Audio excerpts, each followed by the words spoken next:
The knock came at midnight. 3 soft taps. Measured, almost rehearsed. I didn't answer. From the upstairs window, I saw them. 2 women in long coats, identical silhouettes in the dim porch light. Heads lowered, hands trembling beneath sleeves. 16 years, and tonight they stood there like strangers trying to remember the shape of a home. One of them looked up. Our eyes met. Hers flooded. Mine didn't. She mouthed something I couldn't hear, but I didn't need to. I already knew why they'd come. Because tonight, they'd finally learned the truth. The truth I buried behind birthday cakes and lullabies. Behind every night I stayed while others would have walked away.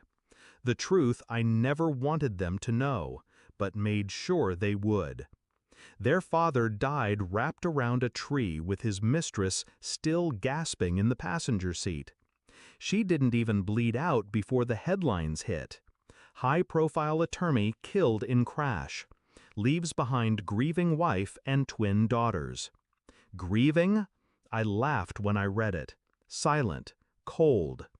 They were 6. Too young to know what he was. Too soft to see the rot behind his smile. And I was too exhausted to explain why their bedtime stories stopped having heroes. So I stayed. I held them when they cried for a man who chose another woman's perfume over their morning giggles.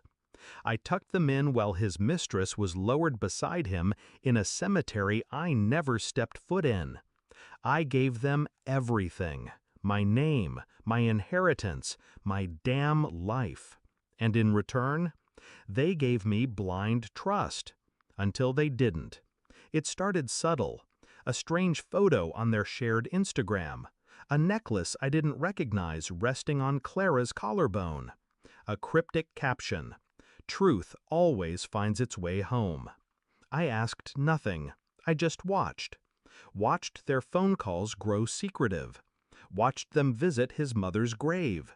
The woman who told me I was just the legal wife. I stayed silent, but I started documenting. Emails, voicemails, receipts. Then I found the message. From a burner account, sent to one of the girls. Ask her who paid for your ballet school. Ask her what she took from him before he died. My blood didn't boil, it froze. Because I knew exactly what they were asking.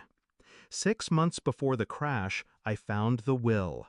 He had rewritten it, cut me out completely, left everything, every cent, to the mistress and the twins. The twins? Not even biologically mine. And yet, I burned the will, buried it, erased the mistress from the financial records. Filed for full guardianship while their names still meant something. When the courts asked for proof of paternity, I gave them the truth. He was their father. But I made sure their mother stayed anonymous. Dead, like him. Erased. Last week, they confronted me. No rage, no drama. Just 2 girls, grown now, sitting across from me in the living room I mortgaged my soul for. Clara held out an envelope. Inside, DNA results, court records, a second copy of the original will. I met their eyes, didn't flinch. You knew, Ulysse said. A statement, not a question. Yes, I replied. Why? Clara whispered. I exhaled slowly. Because your father didn't leave you love. He left you silence. I gave you everything he never could. Elise's voice cracked. You stole.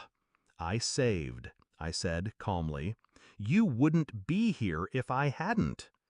The room fell still, their breaths sharp, uneven. But I remained motionless. They expected denial, tears, guilt. All they got was truth, undeniable, untouchable. Tonight they came back, not with lawyers, not with threats, just with something in their hands, a box.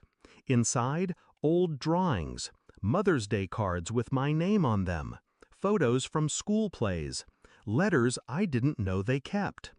Clara's voice barely broke a whisper. We thought she was our mother. But you were the one who stayed. Elise added, you gave us your name. We want you to have it back. A document lay on top, legal, signed. They had filed to change their last names to mine. It wasn't forgiveness. It wasn't love. It was understanding, recognition, the sharpest kind of vindication. They saw the woman who raised them from ashes, not the ghost who birthed them and vanished with a liar. I didn't cry, didn't hug them. I nodded once, took the box, closed the door behind me. They didn't knock again. I walked to the fireplace, lit the will I'd hidden away, watched the paper curl into ash for the second time. He tried to erase me. She tried to replace me. But I wrote the ending.